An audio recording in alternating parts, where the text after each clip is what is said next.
Hello, Jim here. A great way to make extra income on a monthly basis is by selling options. And the most important part of that is finding good companies at affordable prices. Today, I want to share with you a couple of companies that I've recently invested in. And I also want to share with you a couple of key points that's helped me become a better trader. So stay tuned. I think you're really going to enjoy what I have for you.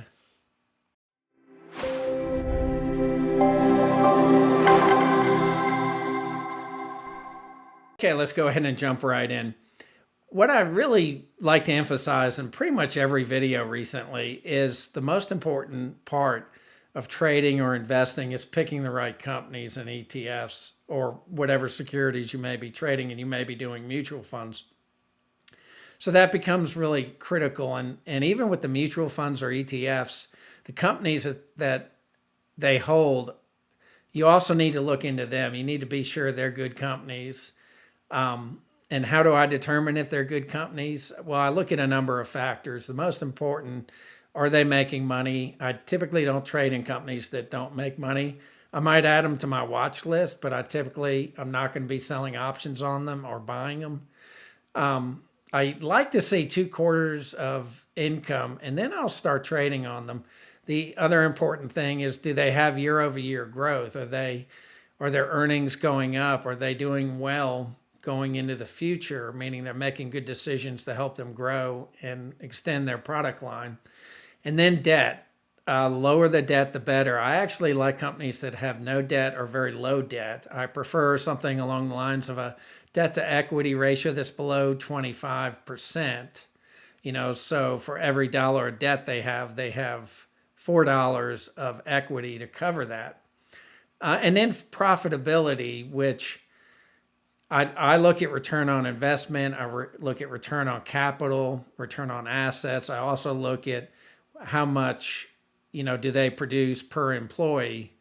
And if they're higher than the industry that they're in, the better. And especially when it comes to return on equity and return on capital, I prefer, companies that are healthy, that are, running their companies in a good way, where they typically have a pretty good return on equity and a return on assets and capital. And I believe once you start looking at those things, you'll become a better investor and a better trader.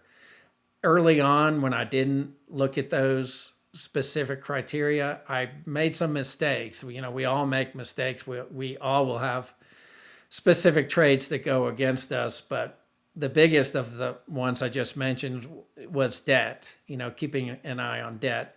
Now, another factor is dividends, not just the dividend yield, but do they have plenty of cash to cover the dividends? Are they growing dividends? To me, it's almost more important to be growing dividends than to have a big dividend yield. And I'd like to do a mix of both value and growth companies. I even have some that I consider both. They're value companies with good growth. I kind of look at Apple in that area. So those are some of the key pieces, the fundamentals that you really have to keep to heart in order to be a good investor or trader. Another important thing once you become an options trader is you want to be sure there's plenty of options volume, there's plenty of expirations, strikes, so that you can actually make the trades. You can roll trades to get into trouble.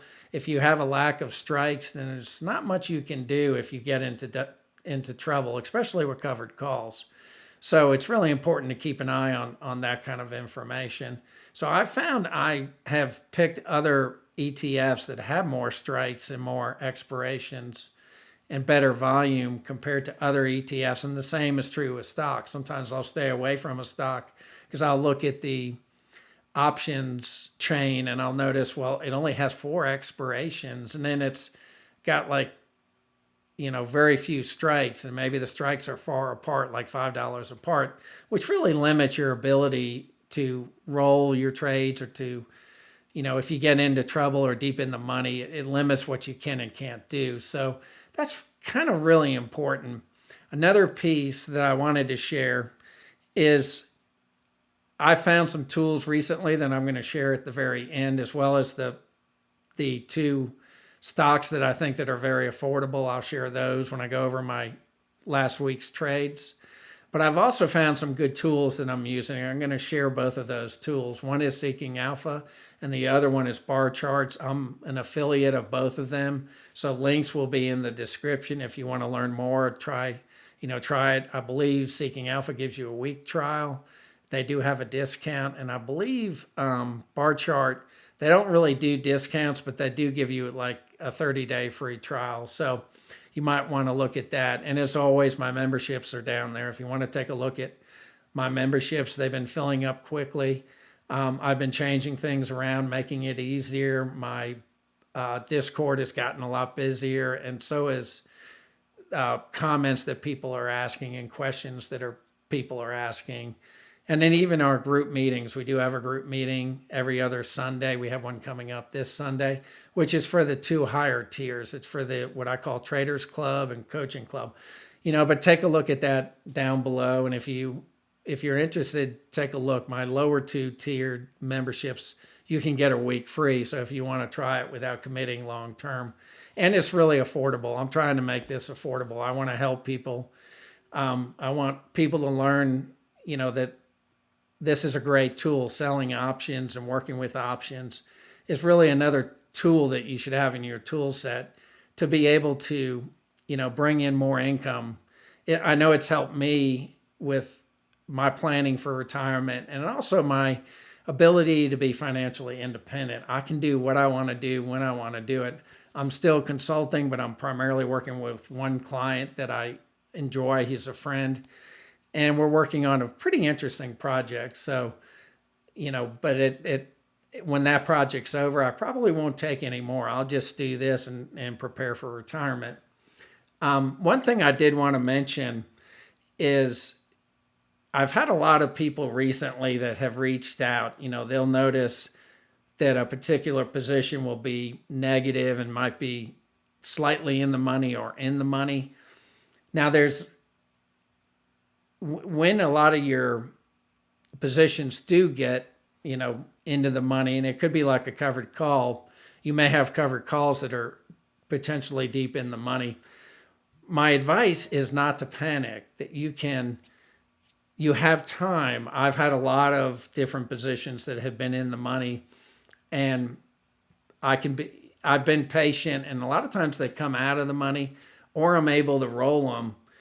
And it's been on both sides. It's been both for cash secured puts or vertical put credit spreads, as well as covered calls. And having a fundamental understanding of how rolling works. So there's a group that's called the Options Clearinghouse Corporation. It's called the OCC. And it determines how early assignment occurs. So what typically happens is, if you own a call or a put and it's deep in the money and you want those shares either assigned to you or away from you, you trigger the actual trade. It doesn't happen automatically. It has to be triggered by the person who owns that call or put. And then the OCC determines how that trade moves. So it uses two processes. It uses what's kind of like a first in, first out, like you would with accounting.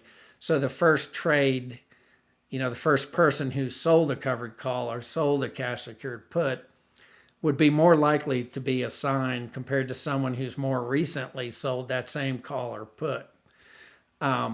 Meaning just the nature of rolling sometimes can keep you from early assignment. Now, it also uses a random algorithm. So in some cases, it may be random. You might have no determination about it. But I've been able to study my trades. I've been able to look at them. And typically I found, unless the trade is what I call 10% in the money. So if you have a $100 stock and it goes above 110, meaning your strike's 100 and the stock's 110, then that's when you should start worrying. Or the reverse, if you have a $100 stock and it goes down to 90, that's when you should be worrying. And again, you can throw the numbers around to come up with what you determine, but that's what I've been doing. And it's worked out pretty well. I've had a lot of stocks that have gone deep in the money and have come out on both sides for both puts and calls. So just keep that in mind. Again, it's called the OCC, the Options Clearinghouse, and you can search the web, you can learn more about it. But by learning more about that, it will help you minimize your fear.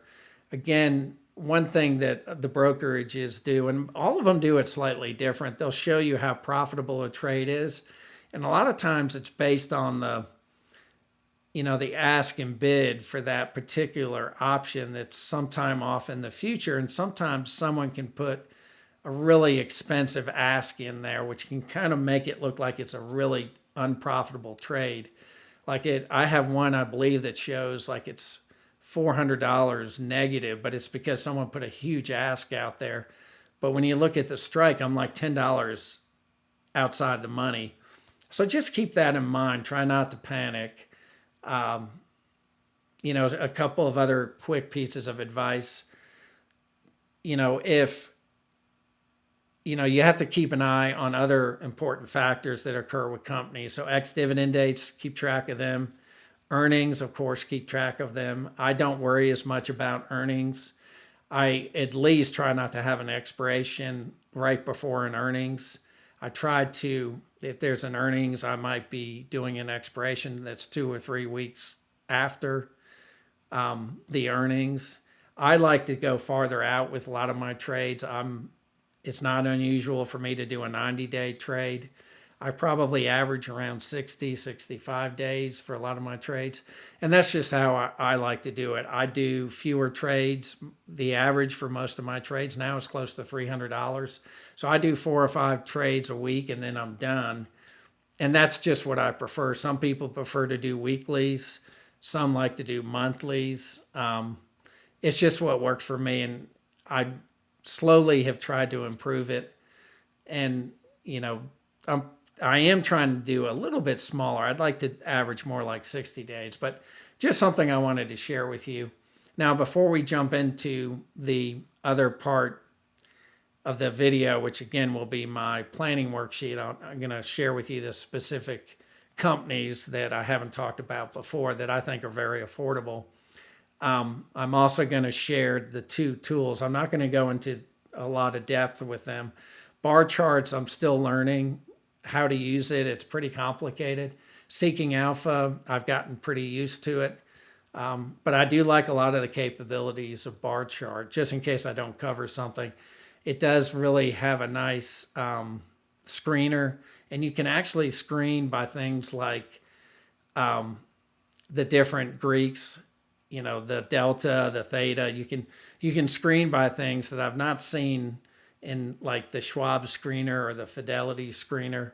So, and I'll talk about that briefly, but I don't have a lot of time to go into a lot of depth. I am going to do future videos specifically on tools. So with that being said, let's jump into the next part of the video. Okay, now I've opened my planning worksheet from last week. This was delivered to my community on March 24th.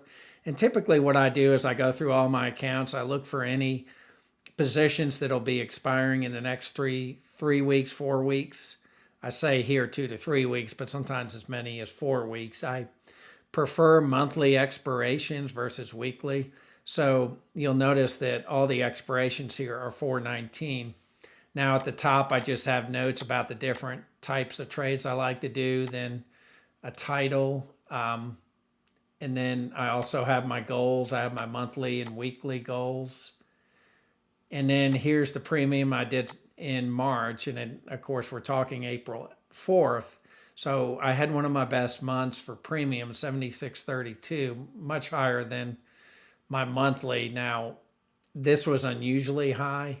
I don't know that I can repeat this. So I'm at this point, I'm not going to change my monthly goal.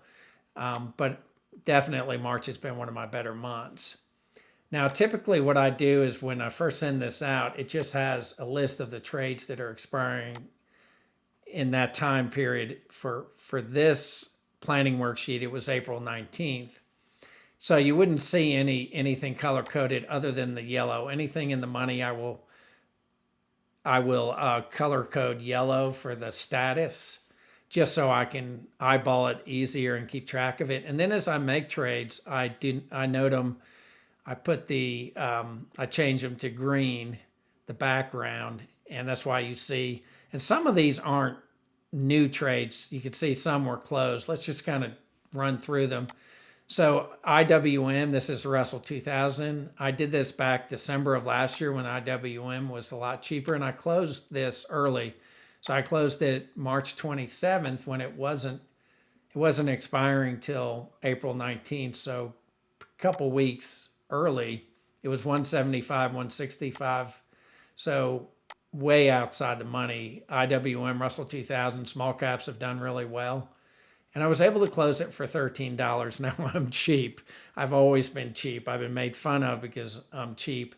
And I'm even cheap when it comes to closing options. So a lot of people would say, why did you wait so long? But the only good answer I can give is that I'm cheap. I like to close these for very cheap for a very small amount. And that may be a negative. I know it's a negative. I should probably have closed this way before and put the funds towards something else. But, old habits die hard.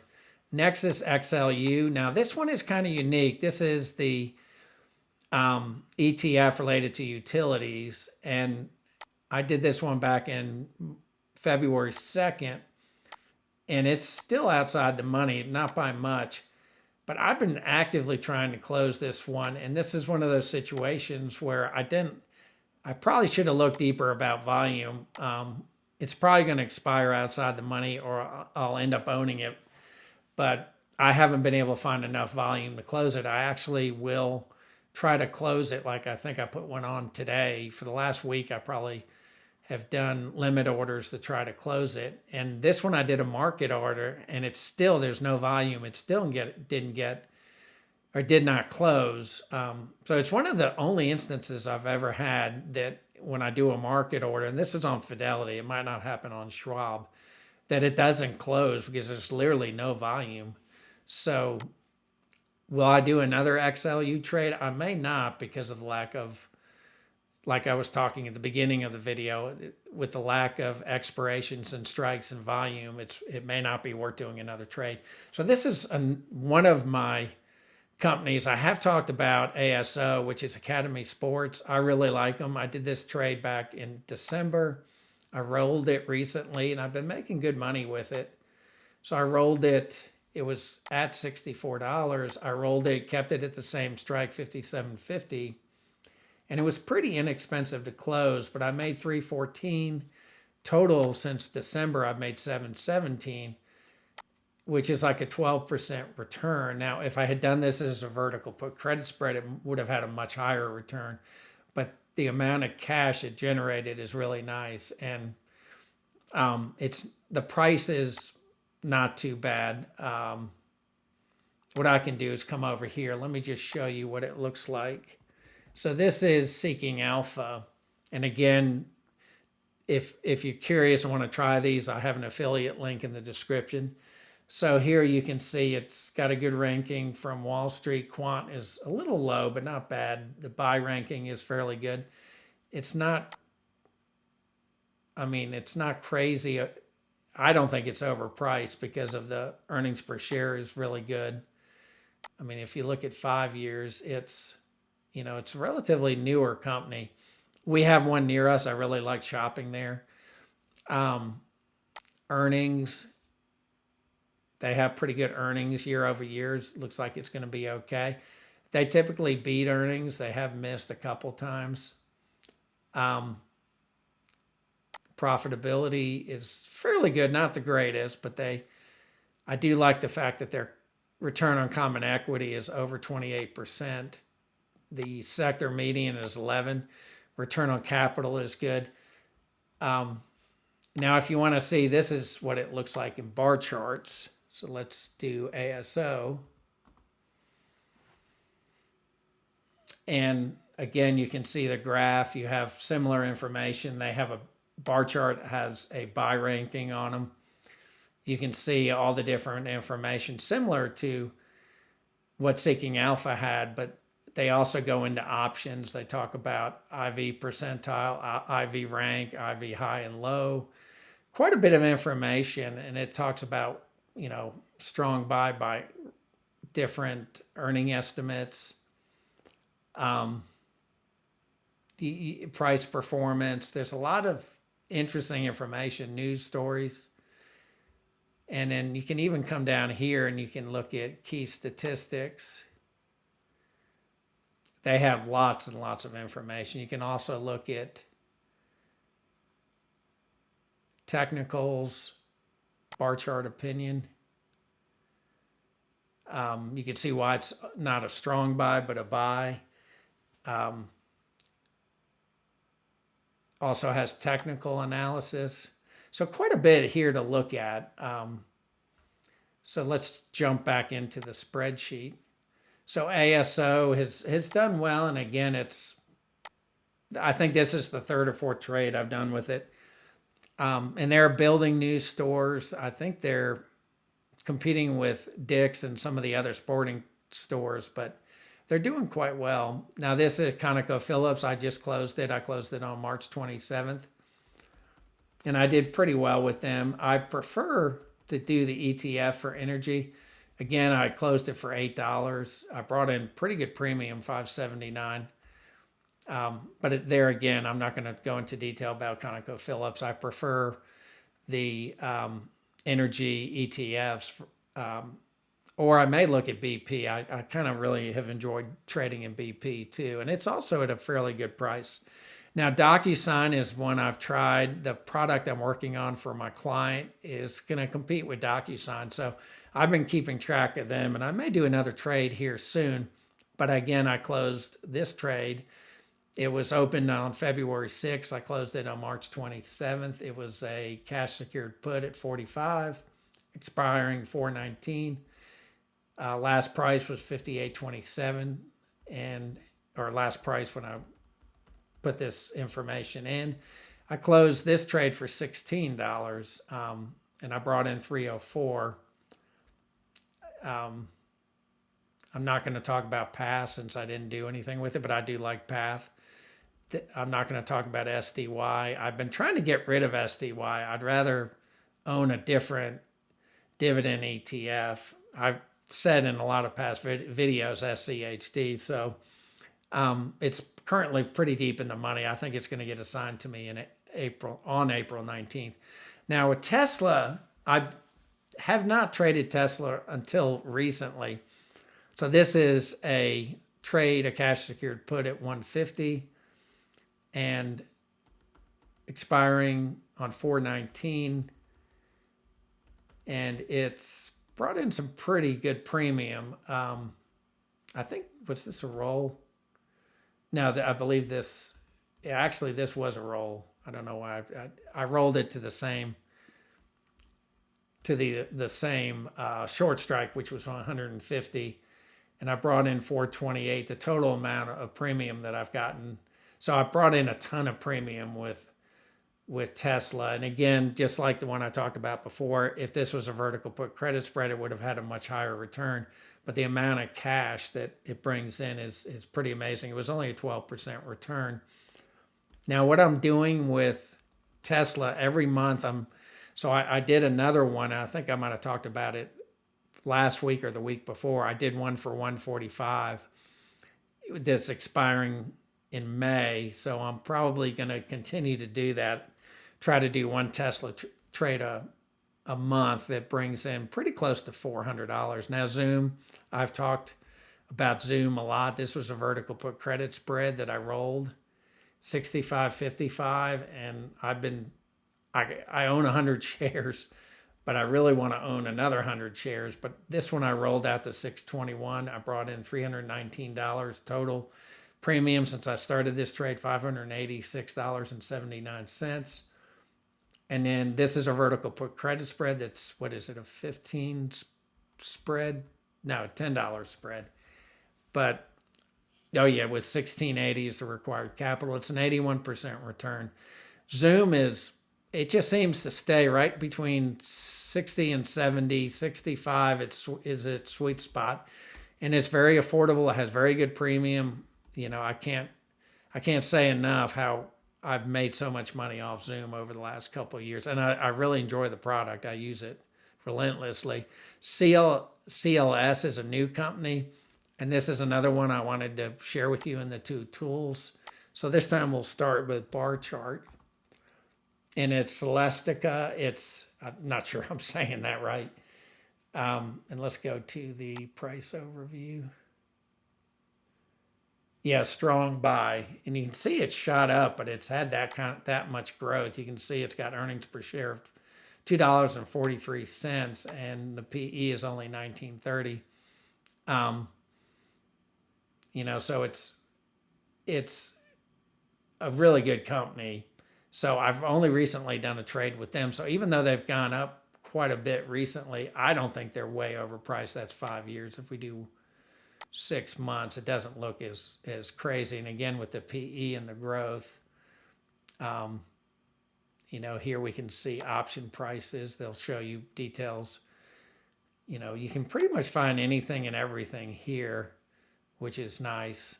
Now, if we go over to Seeking Alpha CLS, you can see the rankings are all high. Strong buy for Quant, Wall Street, buy, SA Analyst buy, summary. It's still been growing pretty rapidly, but again, its PE is relatively low, under, 16, making 293. If we look at earnings, and you can see they've got some pretty substantial increases in earnings. So they're growing at a nice clip, and they're very profitable. Let's see, profitability, not quite as good as some of the others, but again, my two favorites, return on common equity is pretty good, and return on capital, total capital, is also good, a lot better than what the sector median is. And they also are very low on debt. I believe their debt is like a 15 delta, or not a 15 delta, like a 15 debt to equity ratio. That should be here. Don't see it right now, but I believe it's quite low. So again, another good company. Let's go back to look at that trade. So CLS did it on 325, 2 contracts, cash secured put at 40, so it's not too pricey, a 20 delta. So it took some risk, but not a huge amount of risk. At the time, it was 46.93. And I brought in 280, which, because of the May 17th expiration, it was like a 25% return for a cash secured put, which is really good. So those two are the CLS and DocuSign, are two of the more recent ones I've found. And then my final trade for last week was Coca-Cola. I rolled a leap, what originally was a leap, expiring on 1/17/25 at $65. I rolled it out to, actually, this is a new trade. So I did a covered call 65, expiring on 1/17/25. I did 4 contracts, and I brought in $418.80. Now my cost basis is probably a lot lower than this. I did this as like a $3,000 per 100 shares, but I've owned these shares since I was a teenager, so it's maybe half of this, which still, though, even at this 12,000, it still it matches the dividend. This is really close to Coca-Cola's dividend, which is like 3.2%. So actually ROI much higher due to low cost basis. So again, this is probably closer to 6 or 7%, and this is probably closer to 5 or 6,000. That's part of the reason why I don't really want to sell these Coke shares, because they're so profitable. I just want to leave them for my son at some point. So this would definitely hit my taxes. My cost would be significantly lower. And since I own a lot of shares, I will pick different expirations, and then I'll have anywhere from 2 to 4 expiring. So that's why I picked 1/17/25. I didn't have a whole lot expiring at that time. So those are the stocks. The one last thing I wanted to share with this bar charts is if you go to the main page, you go under options, they have a lot to do with options. So you can see most active options, you can see what's occurring. You can go here free, but this will allow you to sort. You can see, who has the most options volume. It might give you some ideas. And then they have at the very bottom, they've got actually easiest way to get to it is so I do this and I go to the option screener. So this is a really nice screener. I'm still learning how to use it, but I have one where I set up the delta and then I'm filtering it. So it's by, if we look at the filter, it's by return on equity. So I'm looking for return on equity above 10%. I'm looking at low and medium debt to equity. I actually have changed this at times. I have it going up to, 0.5, which is meaning for every dollar in debt, you have $2 in equity. I don't get enough. This is almost too low. I wish these numbers were a little bit different or they had 6 here. But again, you can change the numbers up here. So a lot of times I might change that to 0.3 or 0.25 that I prefer that kind of, well, let's change it. I'll just show you real quick. And then overall opinion strength. So this is related to the opinion of bar charts as to how good a company it is. So is it strong, max, or top 100%? So I'm looking for these 3 primary. Then I'm looking for last price less than 200, strike price greater than 8, delta between negative 0.5 and 0.20. So I'm looking in this range. I'm looking for both calls and puts. And then I'm doing both ETFs and stocks. I'm not really worrying about expiration days or days to expiration. I'm doing it up to 150 days. So like I said, sometimes I like to go a little farther out. Options volume, so I'm picking where the volume is really good. I'm also picking open interest. I want it to be high or very high. And then moneyness, I'm still learning about what this means, but this is what I selected by default. And then the different exchanges. And then you can click on see results and you can save this and you can actually create new screens based on this existing screen that you've created. So it gives me ideas. I can sort by, what's the mid, what's bringing in a lot of money. You can see it's mostly Tesla here. But you can change your criteria. There's a lot of things you can do. Like I said, I'm still learning. Here's GCT. I know I've done a lot of trades with them lately. And ExxonMobil, so you can also do it by delta, like if I want to search by delta. So here's 19 deltas, 20 deltas. And I'm not sure who A and F is, but we do have a few to choose from. And again, these are primarily, so I do know that A and F is a strong company. This other company is top 1%. So it's really an interesting thing to look at. It's a really nice screener, a little bit better than Schwab and some of the others. So if you're curious about this, you want to try it yourself. Like I said before, I do have a link below. Again, I'm an affiliate, so I will get a kickback if you stay with it. They give you 30 days for free, and if you decide to commit to it, it doesn't cost you anything more. So that's what I wanted to show you. So for the week, last week, just in case if you guys are curious, it was also a really good week. I made $17.25 in premium. And again, that included the different trades that I closed. So this weekly total includes, any trades that I close. And that's kind of how I do it.